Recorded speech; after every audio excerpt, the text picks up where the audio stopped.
Hey guys, it's Ryan here with HobbiesofaMan. Once again, today we're going to be talking about Invincible Ultimate Collection Hardcover Volume 1, which contains the first arc of Invincible. Now, Invincible doesn't really have arcs, or it does, but not in the usual way that I think of arcs when it comes to manga, right? But ultimately, Invincible is as close to a manga as the Western comic book sphere gets, right? It is a creator-owned single story that follows a story of a single character throughout his life, right? And there are clear breaks in the story. At the end of issue 6, there is an end of the story. At the end of issue 13, there is an end of a story. But the end of issue 6 is not necessarily the end of the first part of Mark's story. So I think that end happens at issue 13. And it seems like a lot of people agree with me because if you look up online character arcs or arcs of Invincible, you get this list on Reddit that I will show you now on the screen that lists the first arc as issues 1 through 13, introduction arc number 1. And there's 2 more of these, but I will come up with a different name for them because I find the introduction arc 1, 2, and 3 to be kind of lame. But that's neither here or there. Let's actually talk about the story here. So it's Invincible. It's written by Robert Kirkman with art by Corey Walker for the first 6 to 7 issues, and then with Ryan Ottley as the artist for the issues afterwards. And there's a marked difference between the two once you look at it, but while you're reading, you really don't notice because it's very cleverly hidden when they switch the artwork, and it also slowly feels like a progression. Like the end of Invincible, the issue 13 feels very different from issue 1, but it feels like there's a single progression. The middle part where they switch in issue 7 is very well done. The transition between the two artists is great, and Ryan Ottley quickly becomes a much better artist than Corey Walker, in my opinion, for this series. And it's colored in by someone Crabtree. Let me actually double check here. By Bill Crabtree. So there you go. The publisher here is Image, as you guys can see right there. However, this is technically a Skybound title, and I'm not really sure what the difference is. I think Skybound is like the superhero imprint, but I'm not really sure. There's a lot of differences within Image's stuff, and I really don't care to find out what they are. I just know that it's by Image, right? So yeah, the demographic here is teen plus. This is about a teen character, but it also veers into more adult territory because ultimately comic books can be all ages, and this one does swing a little bit teen plus or like 16 plus because it has so much violence and gore in it. So yeah, the genre of course is superhero. There really isn't anything else, but you could call this a family drama as well if you really wanted to, but I would just say it's a superhero story. And in terms of adaptations, it does have one thanks to Amazon, and it's currently airing its 2nd season, and it's awesome, and I really recommend you guys check it out. And ratings-wise, a 5 out of 5 is great. However, there is kind of like a little caveat here because I already knew the story was good, and I really enjoyed it in the animated version. So I'm giving this a 5 out of 5 because I like the story, and I think it was well executed. But while I was reading it, I wasn't as invested as I would have been as a first-time reader because I already knew what the story was, right? So I was a little bit bored throughout it, but that is not because of the story being bad. It's because of familiarity, right? So I do want to mention that, but it is a 5 out of 5. I think it's great. So yeah, the premise here is that Mark Grayson is the son of the greatest hero in the world, Omni-Man, and he manages to develop powers as well. And so now Mark goes on his journey to become the hero Invincible, the son of Omni-Man, and maybe also the greatest hero to ever live on Earth, right? And well, we follow that story, and this arc specifically deals with the beginnings of that story and the first real, true, large struggle in Mark's life, which is the realization that his father is actually really more of a supervillain than a superhero, right? So there you go. I guess that's a big spoiler, but not really because everyone that is on the internet knows what Invincible is, so yeah. The plotline here starts out with this really cool superhero moment from Mark. Then it goes back to your average life of a high school boy, and it introduces us to Mark properly. It tells us who he is, who his mother is, who his father is, and gives us the moment where Mark accidentally tosses a bag of trash into orbit because his powers have arrived. They have finally manifested, and so now he has Superman-style powers with very minimal drawbacks. So there you go. It also leads us to start heroing alongside Mark. We get to see him have his moments, very reminiscent of Spider-Man, honestly. He dresses like a bandit instead of a wrestler, but he does end up kind of having that same vibe. And he doesn't really have a key superhero moment yet, I think. But the end of the arc definitely teases up for that, right? So, yeah. Then we get the background for Omni-Man, or at least the background that he told Mark and his mom.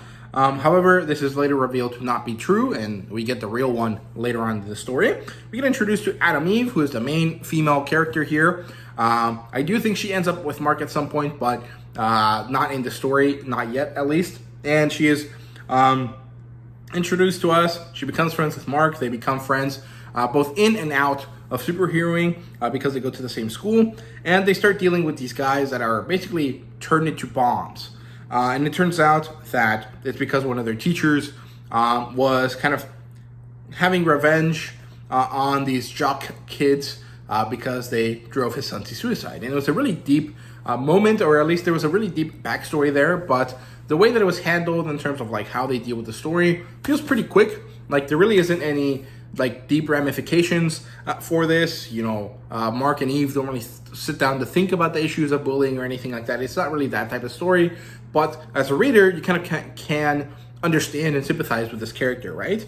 And it's one of the few rare characters that is a villain that I think you can sympathize with, at least in this part of the story, right? So, yeah. Then Nolan and Mark actually end up dealing with an alien invasion, which is really cool, and also teases for what happens later on, which I think is cool.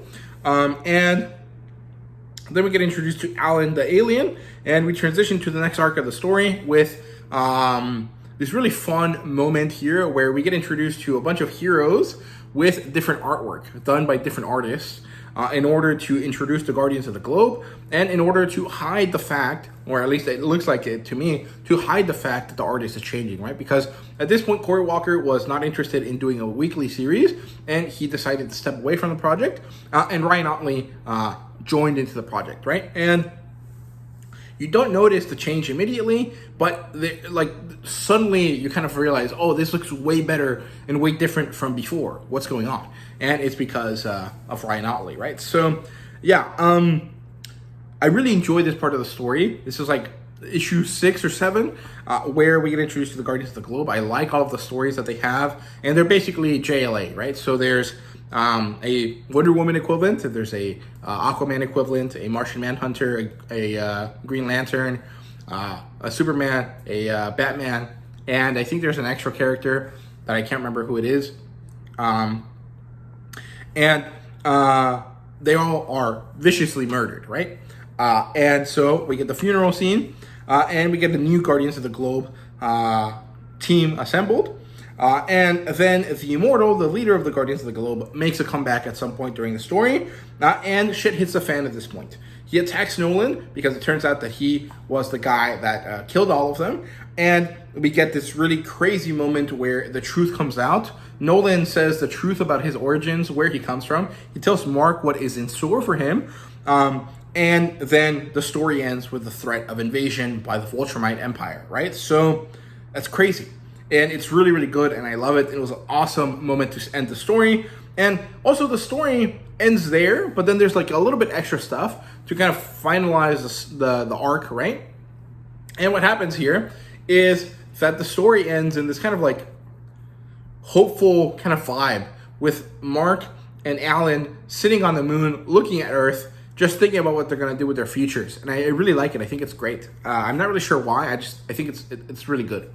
In terms of characters, we have Mark and William, who's his best friend, Eve, Nolan and Deborah, who's Mark's mother, Rexplode, Duplicate, Robot, Monster Girl, a bunch of other superhero characters, Cecil, Alan, and Bob, I think is his name. I don't know. He looks like an adult Bobby from King of the Hill, so I'm not really sure who it is, but I can't remember his name, but he is like Cecil's right-hand man. And all of these characters are good. I think Mark and Eve are probably the best developed characters, with Nolan being second. And it's really, really good stuff. I really enjoy the character work here. In terms of world building, basically Earth has had superheroes for a long time. Aliens exist and the world knows about it to an extent. And Nolan is a Voltramite, which is a type of alien. They're basically Super Saiyans. Although Omni-Man is more or less a evil Superman character, the way that his story works and the way that his people work reminds me a lot more of the not the Super Saiyans, but of the Saiyan race from Dragon Ball. And I think that is a much better comparison than Superman. So, yeah. Then there's this hidden government organization for heroes that Cecil runs. And there really isn't too much more besides that. Most of it is just like learning about the world and how the world is different and how it's more or less what you would expect from like a DC-esque world. And it's quite good. I really like it. In terms of artwork and fan service, the artwork is phenomenal, especially after issue 6 when Corey Walker transitioned away and Ryan Ottley came in. And by the end of issue 13, the artwork is stunning, phenomenal, amazing. It's really, really great. The colors are also wonderful. I really like them a lot. I think Bill Crabtree does a great job with that. And in terms of fan service, or like, you know, titillating content, TNA type stuff, there really isn't anything here that I would consider completely TNA.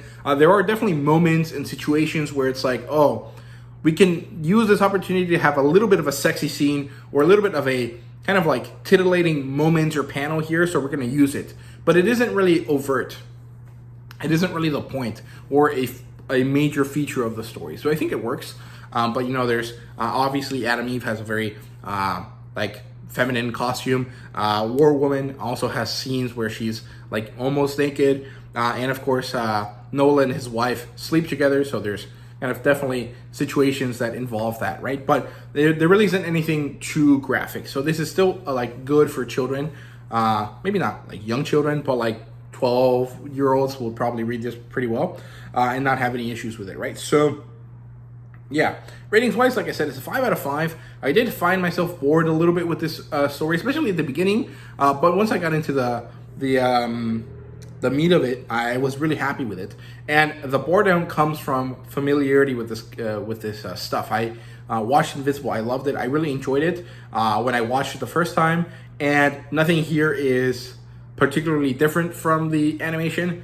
So I already knew all of this stuff, and I wasn't really invested in the same way I would be if this was my first time reading through it. So yeah, but it is still amazing. It is a 5 out of 5 for sure. I think it's great. And honestly, you could more or less just watch the show up to the point where Omni-Man reveals the truth to Mark and then start reading from here, because I think that's when things start to deviate. But so far, at least from what I remember, up to that point, it's basically the same. So there really is no change at all. So there you go. Those are my thoughts here on Invincible Arc 1, issues 1 through 13. Let me know what you guys thought down below. And thank you guys very much for watching. See you guys later.